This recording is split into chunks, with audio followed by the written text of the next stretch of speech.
देवभूमि star प्रचारकों का जमावड़ा। चुनाव प्रचार में दिग्गजों ने झोंकी ताकत, मैदान फतह करने की कवायद तेज।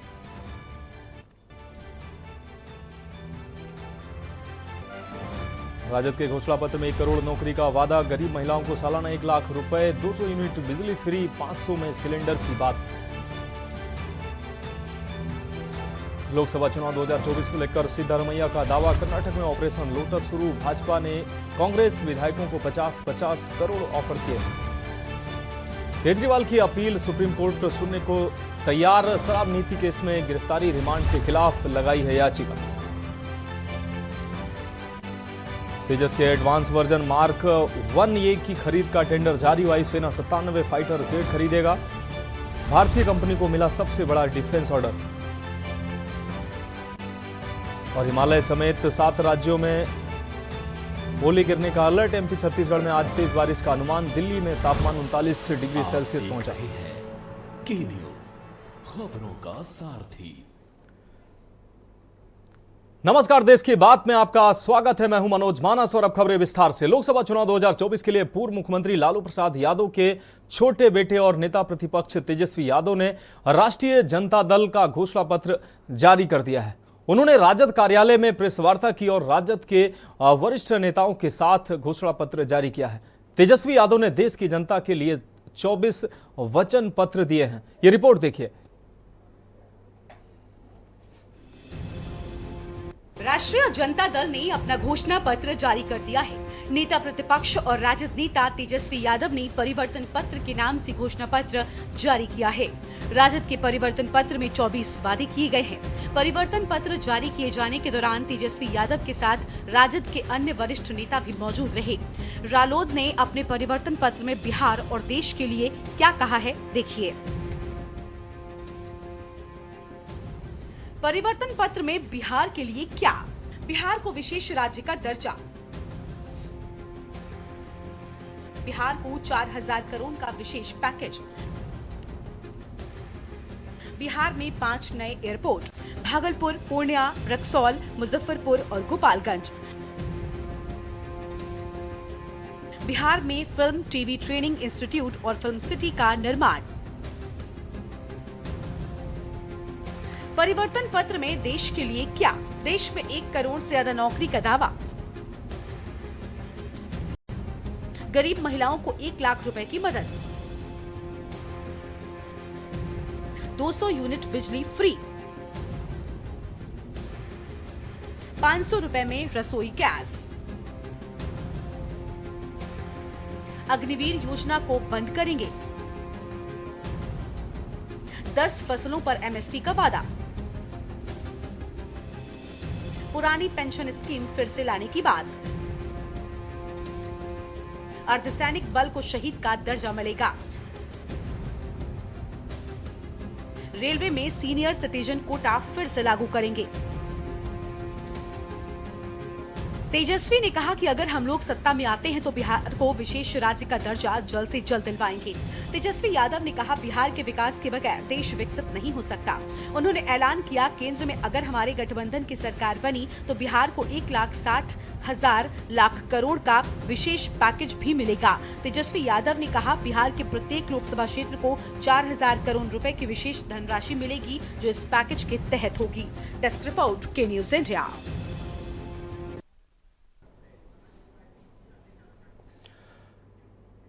इस बीच बिजनौर में सपा प्रमुख अखिलेश यादव क्या कुछ कह रहे हैं, सुनाते हैं आपको। ऐसे इंतजाम कर रही है कि आपको अपनी फसल की कीमत नहीं मिले, इसलिए हम इंडिया गठबंधन के लोगों ने तय किया है, अभी हमने अपना अधिकार पत्र जारी किया है जनता की मांग का और तय किया है कि इंडिया गठबंधन सत्ता में आएगा, आप किसान भाइयों को एमएसपी का अधिकार देकर के हर फसल का एमएसपी दिलाने का काम ये इंडिया गठबंधन करेगा। हमें आपने जो भी पढ़ा वो यही अखबार में पढ़ा कि INDIA इंडिया होता है। जो लोग थोड़ी बहुत ABCD जानते होंगे, अखबार में पढ़े होंगे, सोशल मीडिया पे पढ़े होंगे, हम आप तो INDIA को इंडिया पढ़ते हैं और बीजेपी वाले बताओ क्या पढ़ते हैं? वो कहते हैं इंडी गठबंधन। INDIA इंडिया होता है कि इंडी होता है? तो सोचिए, जो लोग इंडिया को नहीं पढ़ पा रहे हैं, इंडिया के लोगों को नहीं पढ़ पा रहे हैं, उन्हें इस लोकसभा में कौन वोट देने जा रहा है? और तब इन्हीं के आंकड़े बताते हैं कि 10 साल में 1 लाख किसानों ने देश में आत्महत्या की है। बताएं बीजेपी वाले लोग जो विश्व गुरु बनाने का सपना दिखा रहे हैं, बताओ 1 लाख किसान ने आत्महत्या की है कि नहीं की है? जहां किसान दुखी है, नाराज है, वहीं ये सरकार हमारे नौजवानों के साथ भी, उनके भविष्य के साथ खिलवाड़ कर रही है। हम जानते हैं यहां के नौजवान, जब हम मुजफ्फरनगर आए थे, उस समय पुलिस की भर्ती का परीक्षा देकर के आए थे। मैं जहां जाता था उन 2 दिनों में हर जगह नौजवान अपनी तख्ती लेकर के खड़ा हो जाता था, कहता था कि परीक्षा कैंसिल हो, परीक्षा का पेपर लीक हुआ है। सोचिए आप, जो सरकार ये दावा कर रही थी कि वो पेपर लीक नहीं हो सकता है, हम वर्ल्ड रिकॉर्ड बनाने जा रहे हैं पुलिस की भर्ती का, ऐसा इंतजाम किया है कि इंतजाम में कोई भी नकल नहीं कर पाएगा और सुरक्षित परीक्षा होगी। परीक्षा 2 दिन कराई और पेपर लीक हो गया। बताओ पेपर लीक हुआ कि नहीं हुआ? पुलिस की भर्ती का पेपर लीक हुआ, और ये पुलिस भर्ती का पहला पेपर लीक नहीं था। जो नौजवान पढ़े लिखे हैं, डिग्री हासिल कर रहे लोग हैं, जो नौकरी की तलाश में जा रहे होंगे, वो जानते होंगे एक एक परीक्षा का पेपर लीक हुआ है। जितनी भी परीक्षा हुई है सरकार की, सब में पेपर लीक हो गया। यहां भी मुख्यमंत्री आए होंगे, देश के प्रधानमंत्री आए होंगे आसपास, क्या बताओ पेपर लीक के बारे में उन्होंने कुछ कहा? क्या पेपर लीक के लिए उन्होंने नौजवानों को कोई नौकरी की सलाह दी कि नौकरी मिलेगी उन्हें? कोई सलाह नहीं दी। पता नहीं देश के प्रधानमंत्री और मुख्यमंत्री को यही नहीं पता कि पेपर लीक हो रहे हैं। और कैसी सरकार है जो लीक हो रहे हैं, उसमें लीक कराने वाले बीजेपी के लोग हैं, परीक्षा कराने वाले बीजेपी के लोग हैं, और ये पेपर जानबूझ करके लीक करा रहे हैं क्योंकि ये नौजवानों को नौकरी न देनी पड़ जाए, इसलिए पेपर लीक हो रहा है। पेपर लीक इसलिए कराया जा रहा है जिससे नौजवानों को नौकरी न देनी पड़ जाए।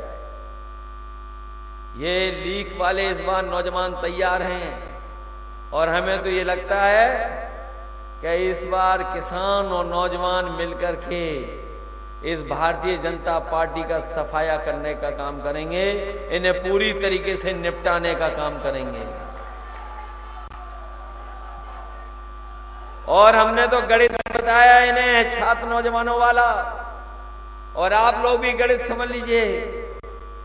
अगर 60 लाख बच्चों की परीक्षा के पेपर लीक हुए हैं, तो अगर 60 लाख नौजवान, उनके घर परिवार के केवल माता पिता को हम जोड़ लें, 3 लोगों को गिन लें, अगर हम 60 लाख का गुणा हम 3 में कर दें तो 1 करोड़ 80 लाख बनते हैं। वो यही 1 करोड़ 80 लाख लोग जो उत्तर प्रदेश में हैं, जिनका परिवार प्रभावित हुआ है केवल परीक्षाओं के पेपर लीक से, और 80 लोकसभा से भाग दे दें तो हर लोकसभा में 2,25,000 वोट कम हुआ है। तो बताओ भारतीय जनता पार्टी कहां से 400 पार कर रही है? जब 80 में 80 हार रही है, तो बताओ कहां से 400 पार हो रही है? ये 400 पार नहीं, इस बार किसान और नौजवान मिलकर के इन्हें 400 सीटें हाराने का काम करेगा। ये 400 हारने जा रहे हैं। और फिर ये सरकार, इनके नेता आपने देखा होगा, अपना भाषण शुरू करते हैं, भारत माता की जय हो। हम भी भारत माता की जय बोलते हैं। कोई इस देश का ऐसा व्यक्ति नहीं होगा जो देश के प्रति प्रेम न रखता हो, देश को मजबूत नहीं बनाना चाहता हो, अपनी सीमाओं को सुरक्षित न रखना चाहता हो। लेकिन सोचिए, यही सरकार जिसने एक फैसले से फौज की भर्ती को, जो पूरे जीवन हमारा नौजवान नौकरी करता था, वर्दी पहन करके सम्मान पाता था, इस सरकार ने फैसला लिया और हमारी फौज की नौकरी को अग्निवीर में बदल दिया। हम अपने नौजवानों से कहकर के जा रहे हैं, ये इंडिया गठबंधन जीतेगा, समाजवादी पार्टी सरकार में आएगी, तो ये अग्निवीर जैसी व्यवस्था हम लोग कभी स्वीकार नहीं कर सकते। ये व्यवस्था खत्म होगी। और कभी कभी ये खाकी वर्दी वाले भी सोचते हैं, कुछ कुछ हमें डराते हैं हम लोगों को। ये समझ लें कि अभी तो दिल्ली वालों ने फौज की भर्ती 4 साल की कर दी। हो सकता है ये सरकार में आ गए और 400 जीत गए तो ये खाकी वालों की नौकरी 3 साल की हो जाएगी। बताओ 3 साल के बाद क्या करोगे? चल करके खेत में किसको रोकोगे? किसी को पता था? बताओ, किसी को पता था कि फौज की भर्ती 4 साल की हो जाएगी? बताओ, आप में से किसी को पता था क्या? हमारी ये पुलिस वाले बताएं जो सुरक्षा में लगे थे 60 लाख बच्चों की भर्ती कराने के लिए, ये सब ड्यूटी पे थे। क्या इनको पता था पेपर लीक हो जाएगा? ये सरकार ने पेपर लीक किया है और सरकार ने पेपर लीक कराया है। ये नौकरी नहीं देना चाहते हैं इसलिए पेपर लीक कराया है। और फिर बताओ, चंदा वसूला गया? ऐसा चंदा किसी ने वसूला?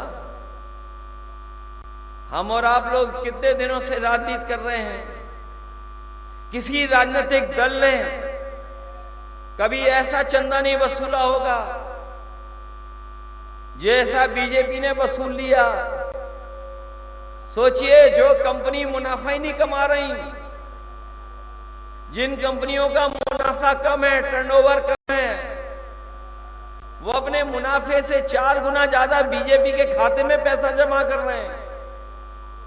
कोई सोच सकता है कि 1000 करोड़ चंदा लिया जा रहा हो? क्या आप क्या कल्पना कर सकते हो कि 1000 करोड़ रुपए लिए जा रहे हो चंदे के? किसी से 500 करोड़, किसी से 600 करोड़, किसी से 200 करोड़। और ये बीजेपी वाले घूम घूम करके कह रहे थे कि वैक्सीन लगवा लो, वैक्सीन लगवा लो। बताओ, वैक्सीन वालों से इन्होंने पैसे वसूल लिए कि नहीं वसूल लिए? आपने सबने वैक्सीन लगवा ली होगी, तो अब तो हमारे जैसे हो आप भी। बताओ, चंदा वसूला इन्होंने कि नहीं वसूला? और ये जो आज महंगाई दिखाई दे रही है आपको, ये जो बाजारों में सामान लेने जा रहे हो, दवाइयां लेने जा रहे हो, ये आपके महंगाई इसलिए भी है कि इन्होंने चंदा वसूला है। जिन कंपनियों से चंदा वसूला इन्होंने, वही कंपनियां मनमानी मुनाफा कमा रही हैं। और मुनाफा कमाने की वजह से महंगाई है। 10 साल की अगर तुलना करोगे, महंगाई कहां पहुंचा दी आपकी? बताओ, महंगाई बढ़ गई कि नहीं बढ़ गई? और कई मानकों में हम तो दुनिया के दूसरे देशों से बहुत पीछे हैं। यही सरकार कहती थी कि डॉलर ऊपर जा रहा है, रुपया नीचे जा रहा है। बताओ, अब रुपया कहां पहुंच गया? आपके पड़ोसी देशों से भी नीचे रुपया पहुंच गया। और बेरोजगारी कहां पहुंच गई? आसमान छू रही बेरोजगारी।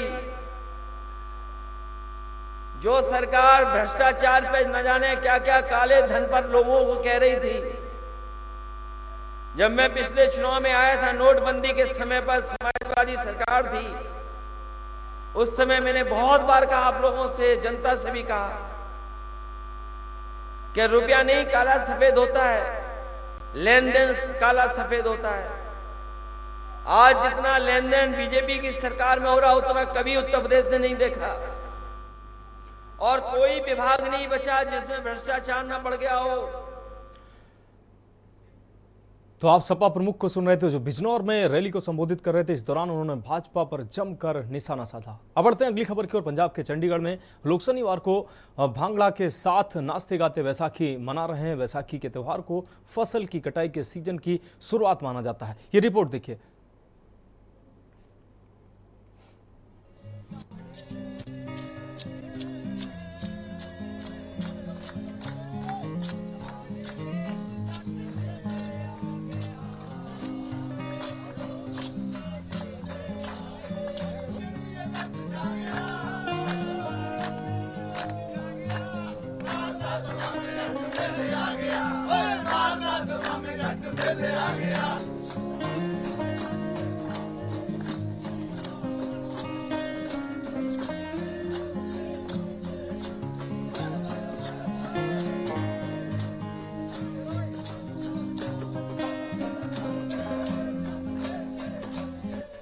जी, मैं बैसाखी के इस शुभ अवसर पर सभी चंडीगढ़ वासियों को और पूरे देश को मैं ये संदेश देना चाहता हूं कि हम भाईचारा बनाए रखें। सबसे बड़ा धर्म मानव धर्म है और उसको हम सहेज के रखें और उसको जितना भी हो सके आगे बढ़ाएं। हमारा पैगाम मोहब्बत है, जहां तक पहुंचे तो हम ये आपस में प्यार मोहब्बत बनाकर इस तरह से त्यौहार मनाते हैं और आगे भी दीगर लोगों को कहते हैं कि इस तरह से मिलजुल कर सभी त्यौहार मनाने चाहिए। बैसाखी के ऊपर तो यही मैसेज है कि सारे जितने भी अपने हिंदुस्तान के बाशिंदे हैं सभी आपस में मिलके रहें, आपस में भाईचारा बना के रखें।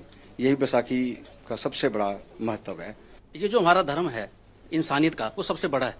मैं सबसे पहले आप सबको आपके माध्यम से ये कहना चाहूँगा, बैसाखी का जो पर्व है ये खुशियों का पर्व है और ये हमारे लिए एक इतनी खुशियाँ लेके आता है पूरे हिंदुस्तान के लिए।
अब रुक करते हैं अगली खबर का। सदियों पुराना नाग बैसाखी का त्यौहार भद्रवाह की प्राचीन नागा संस्कृति का प्रतीक है।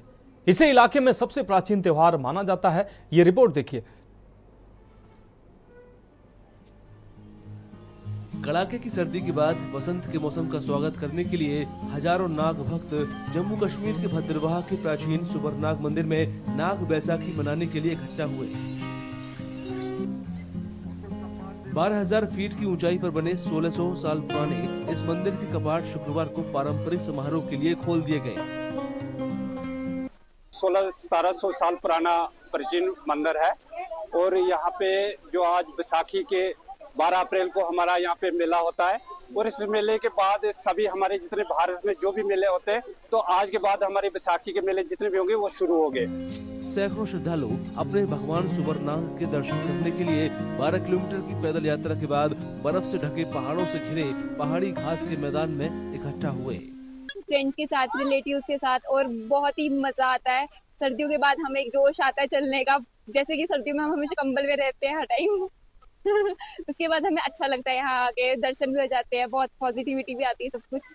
आज हम यहाँ पे सुबरनाग जी के मंदिर आए हैं और यहाँ पे आज मैं यहाँ से 12 से जो होता है कि बैसाखी का मेला स्टार्ट होता है, ये अप्रैल के महीने में होता है और हमें यहाँ पे आके बहुत अच्छा लग रहा है। मैं तो फर्स्ट टाइम आई हूँ और मेरा एक्सपीरियंस यहाँ पे बहुत अच्छा रहा। और अभी हमने दर्शन करने हैं, अभी लाइन में हम खड़े हैं और दर्शन होंगे। तो बाकी यहाँ पे रश भी बहुत है और सारे श्रद्धालु बहुत मन से आए हैं। सदियों पुराना नाग बैसाखी का त्योहार भद्रवाह की प्राचीन नागा संस्कृति का प्रतीक है। इस इलाके में ये सबसे प्राचीन त्योहार माना जाता है।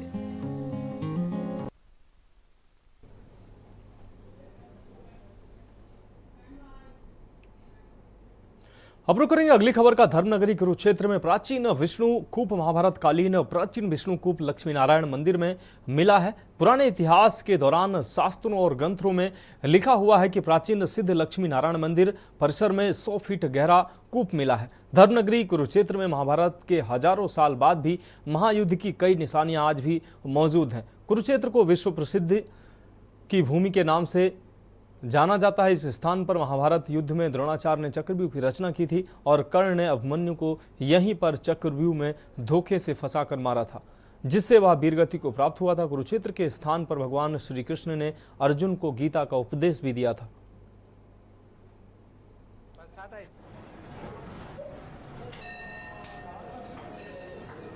देखिए जी, मुझे काफ़ी समय से सपने में जो है भगवान लक्ष्मी नारायण जी की मैं पुजारी हूँ।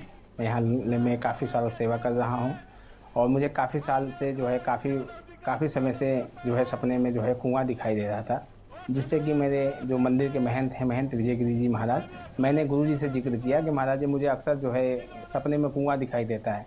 तो उन्होंने बताया कि मुझे भी ये पता है कि भाई यहाँ आसपास कहीं कुआं हो सकता है। मैंने भी सुना था कि जो हमारे पूर्व महंत थे हरिनंदन गिरी जी महाराज, तो ये जिस कमरे में आप बैठे हैं मेरा यही शयन कक्ष है और इस कमरे को जो है 1955 में बनाया गया था, जिसमें बोर्ड भी लगा हुआ है। तो हो सके शायद जो है उस समय काल में हो तो उस खुला हो, उसके बाद जब ये कमरा बनाया गया तो उसको मतलब कोई किसी तरह कोई हादसा ना हो जाए, क्योंकि कुआं जो है काफ़ी गहरा है, लमसम 80 से 100 फुट है।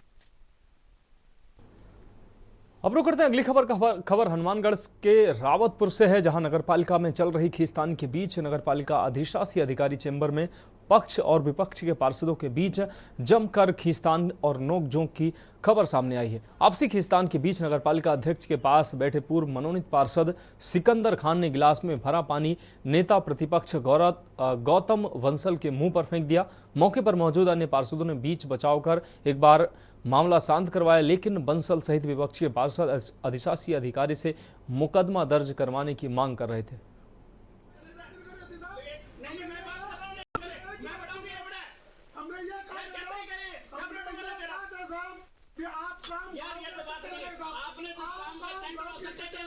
नगरपालिका में आके बैठा था, इसके पश्चात का कई पत्रकारगण मेरे पास आके बैठे। उसके बाद में चेयरमैन साहब और सिकंदर व 20-25 अन्य आदमी जिनको मैं जानता नहीं, वो यहाँ पे आए। उन्होंने कोई भूमि शाखा के 2 ताले लगाने के बारे में बात की। तो मैंने कहा भी कर्मचारी छुट्टी पे है और परसों को कर्मचारी ने रात को शुक्रवार को रात को 1:30 आवर्स तक खुला था, इसके कारण से डबल ताला लगाया गया है और जब इधर कर्मचारी ड्यूटी आ जाएगा छुट्टी से तो इसको खोल देंगे। तो इसी दौरान हमारे आपस में नोक-झोंक होती रही। पता लगा भी चेयरमैन साहब और ईओ साहब किसी बात को लेके ओवरटॉक हो रही थी। मेरे पूरी बात को सुनने के बाद में मैंने ईओ साहब से कहा कि ईओ साहब, आप बात जनता की रखवाली की करो। पिछले 3 महीनों से श्याम किशोर पुत्र दुल्लाराम रेगर की फाइल है जो नगरपालिका से गायब है। पट्टे की फाइल थी, ईओ के सिग्नेचर हुए, उसके बाद में संबंधित सीओ से पूछा जाता है तो आज तक फाइल नहीं मिली। बार बार ये कह रहा है चेयरमैन के पास है। इस बात को मैं लेके जब ईओ साहब को ये बातें बता रहा था तो चेयरमैन साहब ने मेरे साथ अभद्र व्यवहार किया। खबरों में वक्त एक ब्रेक का है, जल्द हाजिर होंगे। ब्रेक के बाद एक बार फिर से देश की बात में आपका स्वागत है। अब रुक करते हैं अगली खबर का। खबर हनुमानगढ़ के रावतपुर से है, जहां एक ही रात में प्रतिबंधित प्रजाति की हरी लकड़ियों से भरी 6 पिकअप सीज की गई हैं। लकड़ी तस्करों पर इतनी बड़ी कार्रवाई से वन माफियाओं में हड़कंप मच गया है। डीएफओ आबू सरिया के निर्देशन पर रेंजर अनूप शर्मा ने कार्रवाई करते हुए बिना टीपी के प्रतिबंधित लकड़ियों का परिवहन करते हुए 6 पिकअप गाड़ियों से लगभग 180 कुंतल लकड़ी जब्त की है। विभाग ने वन अधिनियम 1953 की विभिन्न धाराओं में मामला दर्ज कर जांच शुरू कर दी है।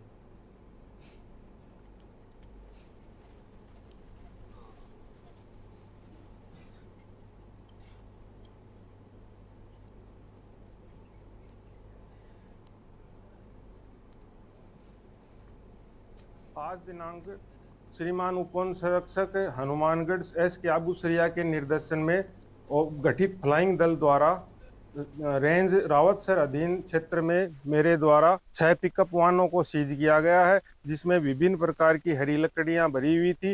ये सभी लकड़ियां और हरियाणा जा रही थी। उक्त लकड़ियों को सीज किया है, वाहनों को जब्त कर लिया गया है, 6 व्यक्तियों को गिरफ्तार किया गया है और वन अधिनियम 1953 की विभिन्न धाराओं में प्रकरण को दर्ज कर अग्रिम अनुसंधान कार्य जारी किया गया है। क्षेत्र में लगातार अवैध वन गतिविधियों की सूचना पर और श्रीमान उपवन संरक्षक हनुमानगढ़ के निर्देशन में प्रभावी कार्रवाई की गई है। देश की बात में अब छत्तीसगढ़ की खबरों का रुख करते हैं। खबर सख्ती से है, जहां पर चंद्रपुर विधानसभा के डबरा में आयोजित कार्यकर्ता सम्मेलन में महिला एवं बाल विकास विभाग के मंत्री लक्ष्मी राजवाड़े पहुंची। कार्यकर्ताओं को संबोधित करते हुए भाजपा के लोकसभा प्रत्याशी पक्ष में उन्होंने समर्थन मांगा। इस दौरान आरंग विधायक खुशवंत साहेब, जांगीर चांपा लोकसभा प्रभारी गौरीशंकर अग्रवाल मौजूद रहे। इस दौरान महिला एवं बाल विकास विभाग के मंत्री लक्ष्मी राजवाड़े ने कहा कि चंद्रपुर विधानसभा में कार्यकर्ता सम्मेलन में मतदाता आए हुए थे। छत्तीसगढ़ में भाजपा की सरकार बनने के बाद लोग उत्साहित हैं। भाजपा ने जो घोषणा पत्र में कहा था उसे भी पूरा किया है, इसलिए लोग भाजपा को वोट देने के लिए तैयार हैं। करने का काम करें। ये 2024 का चुनाव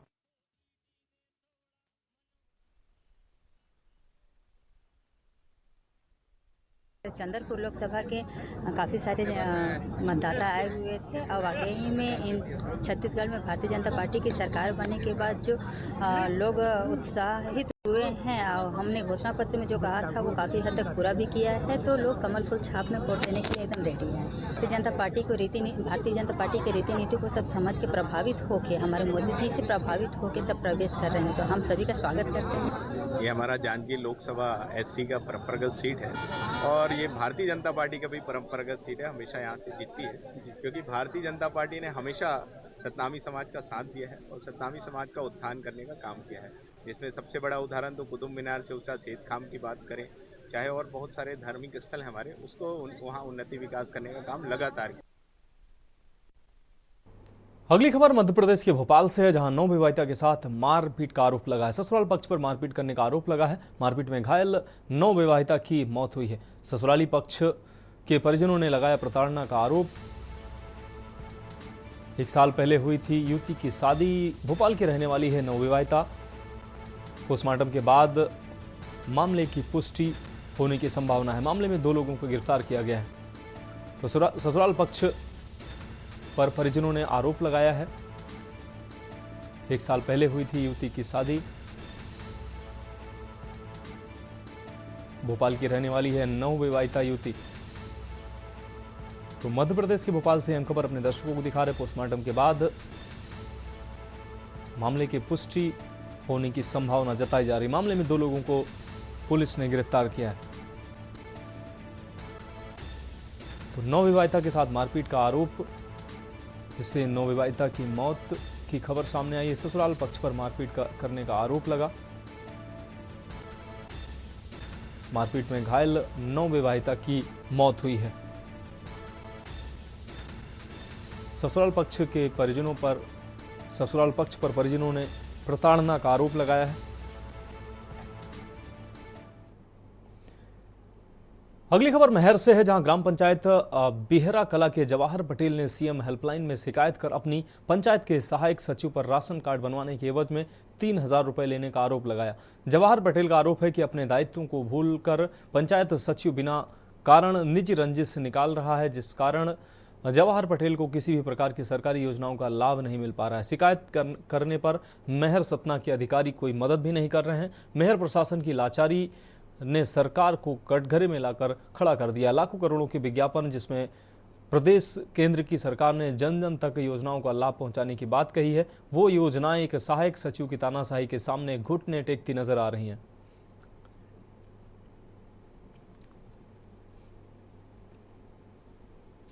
मेरा नाम जवाहरलाल पटेल है। मैं भरेवा का रहने वाला हूँ। शंभू दयाल पटेल बेरोजगार सहायक हैं। इनको मैं 3000 रुपया दिया था कि मेरा कूपन बना दीजिए। वो अपने से बोले थे कि कूपन बन जाएगा, कुछ खर्चा पानी दो, तो मैं उनको 3,000 रुपया सुबह 7 बजे 5 तारीख 8वां महीना 2023 में सुबह 7 बजे उनके घर जाके पैसा दिया हूँ। अब तो सालों टरकार है, एक बार कहा भी तो दागते हैं दौड़ते हैं मारने को कि नहीं बनेगा, जब बनेगा तो बन जाएगा, नहीं बनेगा जाओ। देश की बात में अब उत्तर प्रदेश की खबरों का रुख करते हैं। लखनऊ से हम खबर सामने आ रही है। स्मृति उपवन में लगेगा एडवांस डॉपलर रडार। 150 किलोमीटर की दूरी कवर करेगा ये advance radar. Advance Doppler radar की कीमत 10 करोड़ रुपए बताई जा रही है। 3 घंटे पूर्व मिलेगी बारिश, आंधी, तूफान की चेतावनी। देश भर में अभी तक 37 एडवांस डॉपलर रडार कार्यरत है, तो 10 करोड़ इसकी कीमत बताई जा रही है। 3 घंटे पूर्व ही आंधी, बारिश और तूफान की चेतावनी जारी हो सकेगी। 150 किलोमीटर की दूरी कवर करेगा एडवांस रडार। तो एडवांस डॉपलर रडार की कीमत 10 करोड़ रुपए बताई जा रही है।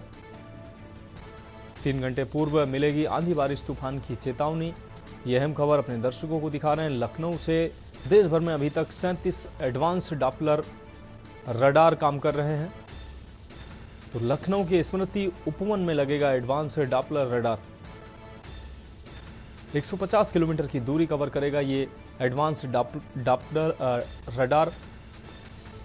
तो एडवांस डॉपलर रडार की कीमत 10 करोड़ रुपए बताई जा रही है। लखनऊ के उपवन में ये लगाया जाएगा। 3 घंटे पूर्व मिलेगी आंधी, बारिश, तूफान की चेतावनी।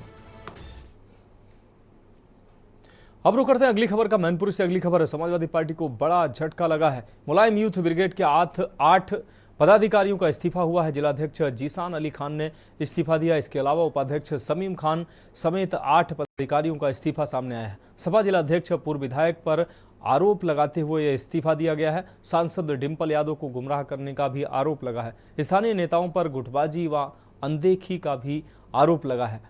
तो मैनपुरी से अहम खबर अपने दर्शकों को दिखा रहे हैं। समाजवादी पार्टी को झटका लगा है। मुलायम यूथ ब्रिगेड के 8 पदाधिकारियों ने इस्तीफा दिया है। जिलाध्यक्ष जीसान अली खान ने इस्तीफा दिया है। इसके अलावा उपाध्यक्ष समीम खान समेत 8 पदाधिकारियों ने इस्तीफा दिया है। मैनपुरी से इस वक्त की अहम खबर अपने दर्शकों को दिखा रहे। उपाध्यक्ष समीम खान समेत 8 पदाधिकारियों ने इस्तीफा दिया है। सपा जिलाध्यक्ष पूर्व विधायक पर आरोप लगाते हुए यह इस्तीफा दिया गया है। सांसद डिंपल यादव को गुमराह करने का भी आरोप लगा है।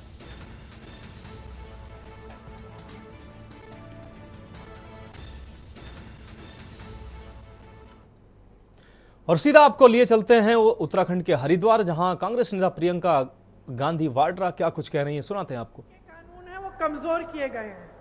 और अगर मैं कह रही थी कि जो केंद्र की सरकार है उनकी जो तमाम नीतियां उनके बड़े बड़े उद्योगपति मित्रों के फायदे के लिए बनाई जाती हैं, तो ये भी एक इस तरह की नीति है कि आपके कानून कमजोर करके वो जो आपकी जमीनें हैं वो बाहर के लोगों को बिके और बड़े बड़े उद्योगपतियों को बिके, ताकि फिर उन्हीं का फायदा हो। तो हम चाहते हैं कि आपके जो खुद के यहाँ के कानून हैं उनको हम मजबूत बनाएं। किसान की सम्मान निधि की बड़ी बात करते हैं बीजेपी के नेता। कांग्रेस ये नहीं चाहती कि आपको सिर्फ सरकार की तरफ से थोड़ा बहुत पैसा मिले। हम चाहते हैं कि आप अपने पैरों पे खड़े हों। जो मिल रहा है वो अच्छा है, वो भी मिले, लेकिन सबसे जरूरी यह है कि आप खुद अपनी कमाई कर पाएं। यहाँ के जो किसान हैं अपने पैरों पे खड़े हो पाएं और जो जितना मेहनत कर रहे हैं, अपना खून पसीना बहा रहे हैं, उसकी जो कीमत है वो उनको मिले, कि वो अपना जीवन मजबूत बना पाएं, अपना भविष्य मजबूत बना पाएं। इसीलिए हम चाहते हैं और हम करके दिखाएंगे कि एमएसपी एक कानून बन जाए। इसके साथ साथ खेती के जो सारे सामान हैं, आज आपको उन पर जीएसटी देना पड़ रहा है। इसीलिए आपकी मुश्किलें बहुत बढ़ रही हैं और महंगाई बहुत बढ़ रही है आपके लिए। हम सारे किसानों के जो सामान हैं जिन पर आज जीएसटी है, उन सबको जीएसटी मुक्त करेंगे। आपने देखा होगा, पता नहीं आपने सुना है कि नहीं, लेकिन जो गिने चुने बड़े उद्योगपति मित्र हैं प्रधानमंत्री जी के, उनको आपको मालूम है कितना लोन माफ किया गया है? बताइए कितना लोन माफ किया गया है? 16,000 करोड़ रुपए लोन माफ किए हैं उनके। आपने देखा टीवी पे किस तरह से शादियां करा रहे हैं? देखा? देखा नहीं देखा? देखा ना? और किसान कैसे शादी कराता है? किसान कैसे शादी कराता है, मैं आपसे पूछना चाहती हूं। ऋण लेके कराता है, पैसे नहीं बचते उसके पास, ऋण लेता है। मैंने यूपी में देखा है 10-10 हजार रुपयों के लिए आत्महत्या कर रहा है किसान, क्योंकि दे नहीं पाया। उसकी बच्चियां रोती हैं। 40,000 50,000 रुपयों के लिए आत्महत्या कर रहे हैं, क्योंकि किसान के लोन माफ नहीं हो रहे हैं।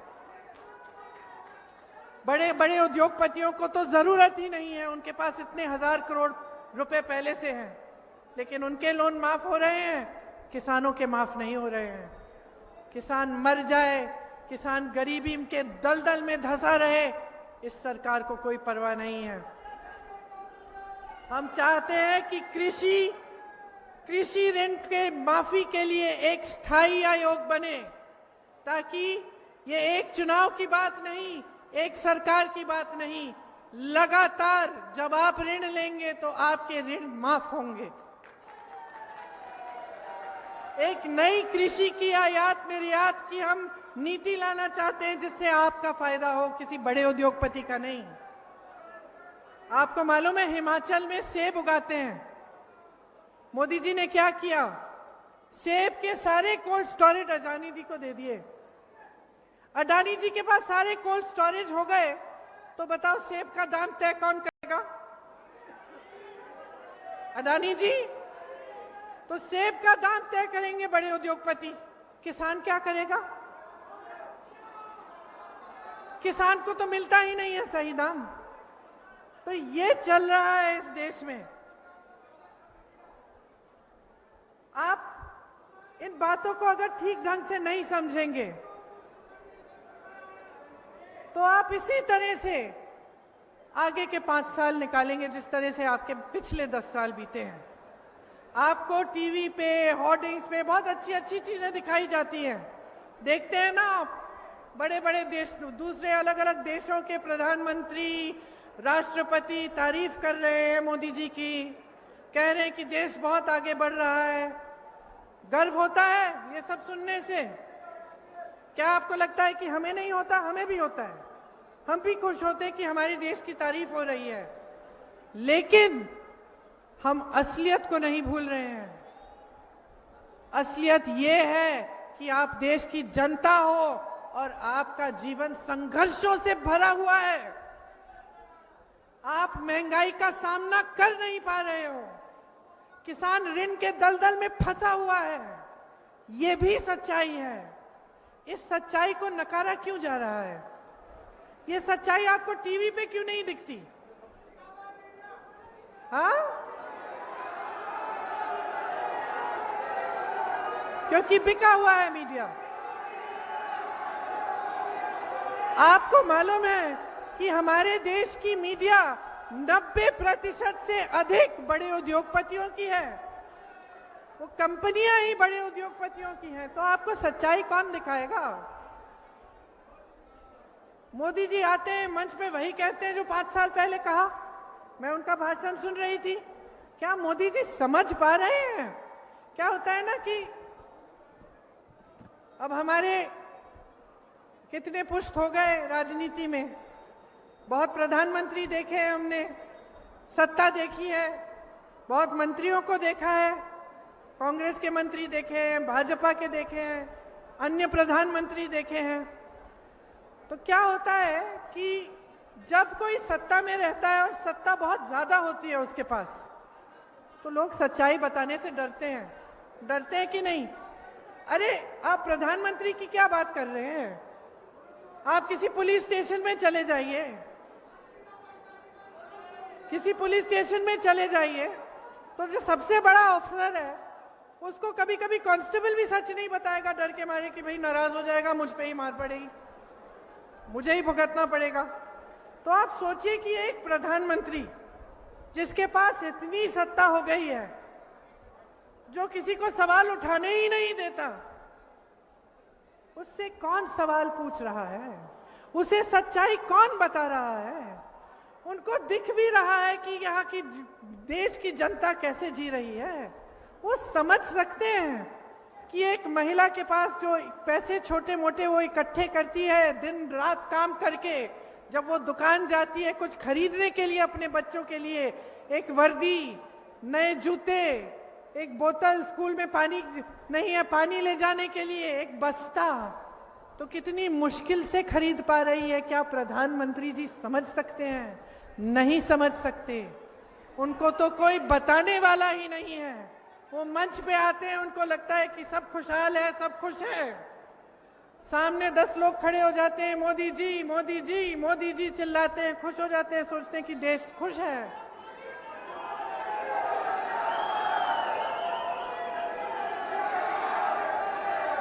एक जो नाता होता है, जो रिश्ता होता है पब्लिक के साथ, वो सत्ता अक्सर तोड़ देती है उस रिश्ते को। सत्ता घेर लेती है इंसान को, और मुझे यकीन है कि मोदी जी के साथ यही हो रहा है। मैं उनके भाषण देख रही थी, वो बात कहीं की कर रहे हैं और जनता कहीं है। वो किसानों की खुशहाली की बात कर रहे हैं, यहाँ किसान अपना ऋण नहीं चुका पा रहा है। यहाँ गन्ने का बकाया नहीं दिया है उन्होंने 2017 से। जब मैं यूपी में काम कर रही थी तो पूरा गन्ने का बकाया 15,000 करोड़ था, और ऋण माफ कर रहे थे ये बड़े उद्योगपतियों के।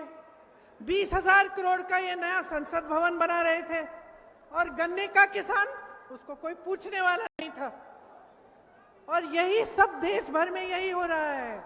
ये समझ नहीं पा रहे हैं, अलग हो गए हैं आपसे, समझ नहीं पा रहे हैं। इनको लगता है कि अच्छी अच्छी चीजें दिखाएंगे आपको, G20 करा देंगे, कुछ कुछ करा देंगे और आप भी खुश हो जाएंगे। लेकिन आपकी एक असलियत है ना, आपकी एक सच्चाई है। उस सच्चाई को आप समझ रहे हैं कि नहीं समझ रहे हैं? उस सच्चाई को आप दिन रात उस सच्चाई का सामना कर रहे हैं कि नहीं कर रहे हैं?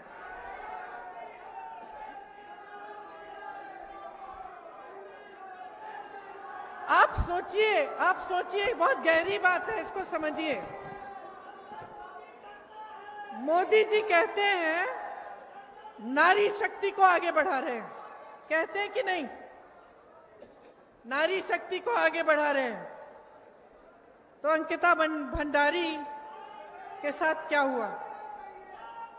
उनके साथ जो अत्याचार हुआ, उनके हत्यारों को संरक्षण कौन दे रहा है? मोदी जी जवाब दें। नारी शक्ति की बात कर रहे हैं। जब हमारे ओलंपिक मेडलिस्ट सड़क पे बैठे थे, कह रहे थे हमारा यौन शोषण हो रहा है, हमें मदद करिए, मोदी जी कहां थे? पूछिए मोदी जी से, कहां थे?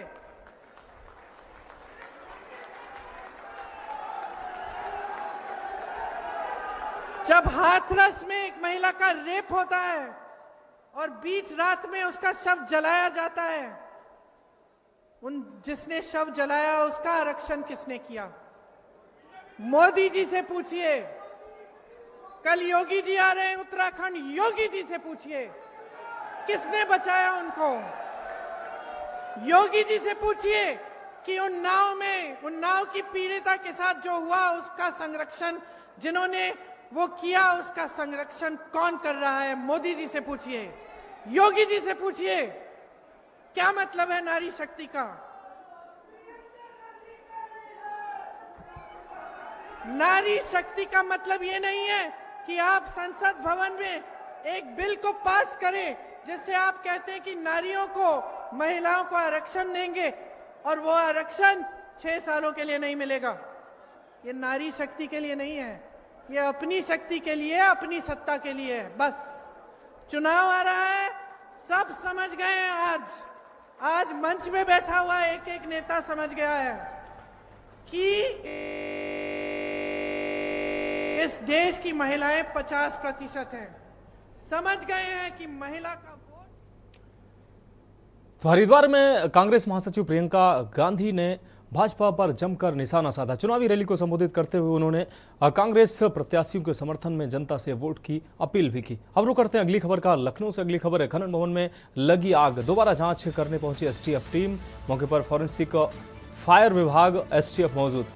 खनन भवन में जांच पड़ताल जारी है। इस वक्त की अहम खबर लखनऊ से अपने दर्शकों को दिखा रहे हैं। दोबारा जांच करने पहुंची है एसटीएफ टीम। मौके पर फॉरेंसिक फायर विभाग और एसटीएफ मौजूद है। लखनऊ से इस वक्त की अहम खबर अपने दर्शकों को दिखा रहे हैं। खनन भवन में जांच पड़ताल जारी है।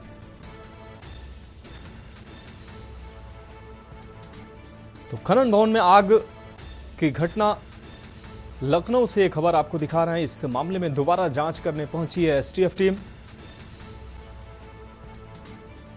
मौके पर फॉरेंसिक और फायर विभाग के साथ एसटीएफ भी मौजूद है। खनन भवन में आग की घटना की जांच पड़ताल जारी है। तो लखनऊ से अहम खबर अपने दर्शकों को दिखाने, खनन भवन में आग की घटना जिसकी जांच अब दोबारा करने एसटीएफ पहुंची है। मौके पर फॉरेंसिक और फायर विभाग और एसटीएफ मौजूद है। आपको बता दें, खनन भवन में आग की यह घटना हुई थी जिसमें साजिश हुई या कैसे आग लगी, जिसकी जांच अब दोबारा करने के लिए एसटीएफ पहुंची है। अब रुक करते हैं अगली खबर का। अगली खबर बहराइच से है, जहां बहराइच पुलिस कप्तान की नई पहल सामने आई है। सैकड़ों उजड़ रहे घरों को बसाने की मुहिम चलाई है एसपी की। आपको बता दें, महिमा रंग लाई है। सैकड़ों विवाहिता जोड़ों का घर बसाने में उन्होंने सफलता पाई है। बहराइच पुलिस और परिवार परामर्श केंद्र टीम की सराहनीय कार्य को लेकर एसपी ने उपहार देकर सम्मानित किया है। पुलिस लाइन के ऑडिटोरियम में कार्यक्रम हुआ है।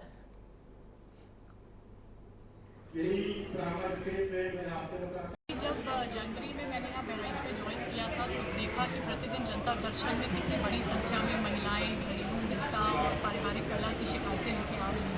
पुरानी भी पेंडेंसी लगभग 550 केसेस की चल रही है और परिवार परामर्श केंद्र सप्ताह में सिर्फ एक दिन क्रियाशील होगा। तो एक नए परिवार परामर्श केंद्र का गठन पुलिस ऑफिस में भी किया गया जो 7 दिन क्रियाशील रहता है और प्रतिदिन लगभग 7 से 8 केसेस का निस्तारण उसमें होता है। तो पिछले 3 माह में इनको बहुत बड़ी सफलता मिली है। ये बिल्कुल हैंडपिक टीम थी जिन्होंने 3 महीने में लगभग 300 प्रकरणों का निस्तारण कराया है और जो बिना FIR के या तो समझौता हो गया है या आपसी लेन देन के बाद उसमें सेटलमेंट है। अब रुक करेंगे अगली खबर का। मतदान के प्रति लोगों में अलख जगाने और जनता को जागरूक कर मतदान प्रतिशत बढ़ाने के लिए डीएम और एसपी ने शहरी क्षेत्र में जागरूकता पैदल मार्च निकाला। गांधी पार्क से लेकर चौक बाजार तक, गुड्डूमल चौराहे से लेकर महिला अस्पताल तक, तो वहीं गुरु नानक चौक से चौराहे तक, आदम गोंडवी मैदान तक जागरूकता पैदल मार्च निकाला गया है। वर्ग, जाति, समुदाय या किसी भी प्रलोभन से प्रभावित हुए बिना सभी निर्वाचन क्षेत्रों में अपने मताधिकार का प्रयोग करने की शपथ भी दिलाई गई है। का समय जो है वो एक अनुशासन का समय है और इस समय में सारे जो नॉर्म्स हैं उनका कड़ाई से अनुपालन हो। एक कॉन्फिडेंस बिल्डिंग मेजर के रूप में भी इस फ्लैग मार्च के माध्यम से संदेश देने का प्रयास है। 20 मई 2024 का दिन जो है वो यहाँ पर मतदान की तिथि निर्धारित है और गोंडा जनपद में एक अनुशासित व्यवस्था, शुचितापूर्ण माहौल, इंड्यूसमेंट फ्री, एथिकल इलेक्शन करने के लिए हमारी पूरी टीम जो है वो गतिविधि है। अब रुक कर रहे हैं अगली खबर का। रामनगर शहर में यातायात व्यवस्था पूरी तरह पटरी से उतर चुकी है। तो वहीं रामनगर की मुख्य सड़क पर कोसी बैराज क्षेत्र में हर रोज लगने वाले भीषण जाम से भी लोग काफी परेशान हो चुके हैं। हालांकि यातायात व्यवस्था को पटरी पर लाने के साथ ही नगर के लोगों को जाम की समस्या से निजात दिलाने के लिए कई बार प्रशासनिक अधिकारी बैठक आयोजित कर चुके हैं। लोगों से सुझाव भी लिए गए हैं, लेकिन ये बैठकें महज औपचारिकता पूरी करने के साथ ही जनता से लिए गए सुझाव भी फाइलों में बंद होकर रह गए हैं। आज कोसी बैराज क्षेत्र में घंटों तक लगे भीषण जाम के कारण इस क्षेत्र में इवनिंग वॉक पर आने वाले बुजुर्गों को काफी परेशानियों का सामना करना पड़ा है। इस संबंध में जानकारी देते हुए कोतवाली के SSI मोहम्मद यूनुस ने बताया कि आज शुक्रवार, आपको बता दें, SSI ने कहा कि स्थानीय लोगों को भीड़ के साथ ही ईद पर्व को लेकर बाहरी क्षेत्र के लोग भारी संख्या में इस क्षेत्र में पहुंचे थे, जिस कारण जाम की समस्या उत्पन्न हो गई थी। उन्होंने बताया कि मौके पर पुलिस कर्मियों को भेजकर इस मार्ग की यातायात व्यवस्था को सुचारू करने की कार्रवाई की गई है। जैसे रामनगर में बाज़ार बंद रहता है और कल ईद थी, उस कारण भी जो है आसपास के इलाकों से काफ़ी संख्या में यहाँ पर लोग बैराज में घूमने आते हैं। तो उनके ज्ञान की कमी के कारण उन लोगों ने जो हमारी सिंगल रोड है उसके किनारे अपने वाहन लगा दिए थे, जिसे तुरंत मौके पर पहुंचकर 112 के द्वारा और जो चीता पुलिसकर्मी हैं और हमारे जो सब इंस्पेक्टर साहिबान हैं उनके द्वारा उस जाम को खुलवा दिया गया है। बाकी बैराज साहिब है, हमारे पास लगातार पिकेट रहती है और एम्बुलेंस के फंसने की ऐसी कोई वो नहीं थी, वो मरीज लेने जा रही थी, बाकी उसको जाम खुलवा के निकलवा दिया गया है। अब रुक करेंगे अगली खबर का लोकसभा चुनाव को देखते हुए, जहां पुलिस सुरक्षा तैयारियों में जुटी हुई है, वहीं पुलिस का आईटी सेल भी सोशल मीडिया पर अपनी पैनी नजर बनाए हुए है, जिससे किसी भी प्रकार की कोई भड़काऊ पोस्ट माहौल बिगाड़ने का प्रयास न हो सके। इसी कड़ी में पुलिस ने एक भड़काऊ पोस्ट का संज्ञान लिया। जानकारी के मुताबिक लक्सर के रहने वाले जतिन चौधरी द्वारा पोस्ट की गई इस पर पुलिस कोतवाली पुलिस ने संबंधी धारा में मुकदमा भी दर्ज कर लिया है। आरोपी पर पूर्व में भी धारा 307 के अंतर्गत भी मामले दर्ज हैं। ऐसे में पुलिस द्वारा आरोपी पर 25,000 का इनाम घोषित किया गया है और आगे गिरफ्तारी की कार्रवाई की जा रही है।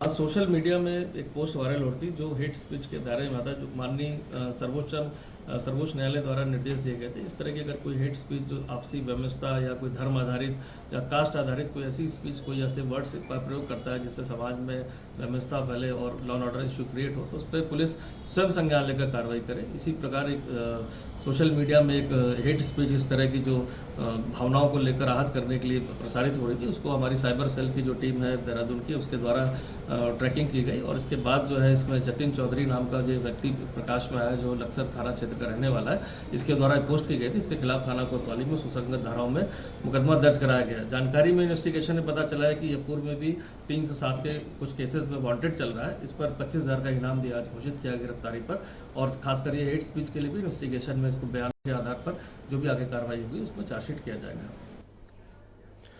इस बीच सीधा आपको उत्तर प्रदेश के बरेली लिए चलते हैं, जहां उत्तर प्रदेश के सीएम योगी आदित्यनाथ चुनावी सभा को संबोधित कर रहे हैं।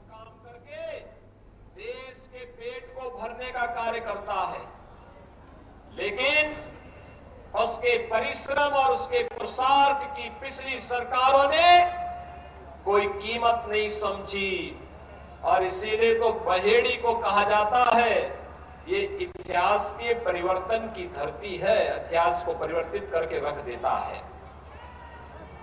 बहुत बार ऐसे अवसर आए हैं जब बहेड़ी का निर्णय लोगों के लिए कौतूहल और आश्चर्य का विषय बना रहा। और बहनों और भाइयों, मैं बार बार यहां आने का प्रयास करता था। पिछली बार भी मैं छत्रपाल सिंह जी के लिए सभा करने के लिए आ रहा था, मूसलाधार बारिश हो गई, आ नहीं पाया। आज मैंने पहले से ही मुहूर्त तय किया, मैंने कहा भी जैसे भी हो लेकिन मुझे बहेड़ी जरूर जाना है। और बहनों और भाइयों, आज मैं आपके बीच आया हूं, मुझे आपके बीच आकर के अत्यंत प्रसन्नता की अनुभूति हो रही है। आपके उत्साह को देख करके मैं विभूत हूं, मैं आपका हृदय से अभिनंदन करता हूं। बहनों और भाइयों, आज हम सब एक नए भारत का दर्शन कर रहे हैं। एक नया भारत, जिस भारत में दुनिया में 140 करोड़ लोगों का जहां सम्मान हो, दुनिया जिसको सम्मान की निगाहों से देख रही है। ये नया भारत अपनी सुरक्षा को भी, अपनी सीमाओं की सुरक्षा करना भी जानता है, अपने 140 करोड़ लोगों को सुरक्षित रखना जानता है। ये नया भारत जहां पे विरासत के कार्यों को भी प्राथमिकता के आधार पर आगे बढ़ाने का कार्य होता है और साथ साथ विकास के बड़े बड़े प्रोजेक्ट आगे बढ़ते हैं। हाईवे बन रहे हैं, रेलवे की बड़ी बड़ी परियोजनाएं आगे बढ़ रही हैं, मेडिकल कॉलेज बन रहे हैं, IIT IIM रहे हैं और नए नए उद्योग बन रहे हैं। एक मेगा पार्क का काम आपकी इसी बड़ी बहेड़ी विधानसभा क्षेत्र रहा है। बहनों और भाइयों, विकास भी है तो विरासत का सम्मान भी है। आपने देखा होगा ये जो विकास दिखाई दे रहा है, ये विकास इसलिए क्योंकि ये नौजवानों की आजीविका का आधार भी बने और साथ साथ जनता की आवश्यकता के अनुरूप उनकी कामनाओं की सिद्धि का आधार भी तैयार कर सके। और साथ साथ बहनों और भाइयों, आस्था का सम्मान भी है। आस्था का सम्मान, एक तरफ पिछली सरकारें कर्फ्यू लगाती थी, दंगा पॉलिसी के लिए कुख्यात थी। आपने दूसरी तरफ देखा होगा पिछले आपने देखा होगा यूपी में पिछले 7 वर्ष में कोई दंगा नहीं हुआ। दंगा करने वाले दंगा भूल गए क्योंकि उन्हें मालूम है दंगा करेंगे तो दंगाइयों को मालूम है दंगा करेंगे तो उल्टा टंगवा दिए जाएंगे। और दंगाई बेटी और व्यापारी की सुरक्षा में सेंध लगाने वाला ये भी जानता है कि अगर उसने सेंध लगाया तो जेल बाद में जाएगा, पहले जहन्नुम के रास्ते उसके लिए तैयार होंगे। बहनों और भाइयों, सुरक्षा का बेहतर इंतजाम, नो कर्फ्यू नो दंगा, और यूपी में है सब चंगा। आज भी उस दिशा में आगे बढ़ चुका है। देश के अंदर आतंकवाद की समस्या का समाधान धारा 370 के समाप्त होने के साथ हो गया है। आज वहां पर एक भारत नागरिक, चाहे वह किसी भी जाति का हो, वह भी जम्मू कश्मीर में जाकर के जमीन खरीद सकता है, जैसे बहड़ी बहेड़ी में खरीद सकता है। कांग्रेस ने इससे वंचित किया था। बहनों और भाइयों, देश के अंदर नक्सलवाद की समस्या का समाधान हुआ है, सुरक्षा का बेहतर वातावरण बना है और गरीब कल्याणकारी योजनाओं की तो कोई सानी ही नहीं। कोई सोच सकता है 4 वर्ष से लगातार 80 करोड़ लोगों को फ्री में राशन की सुविधा का सौगात, 60 करोड़ गरीबों के लिए 5 लाख रुपए की स्वास्थ्य बीमा का कवर, ये 5 लाख रुपया।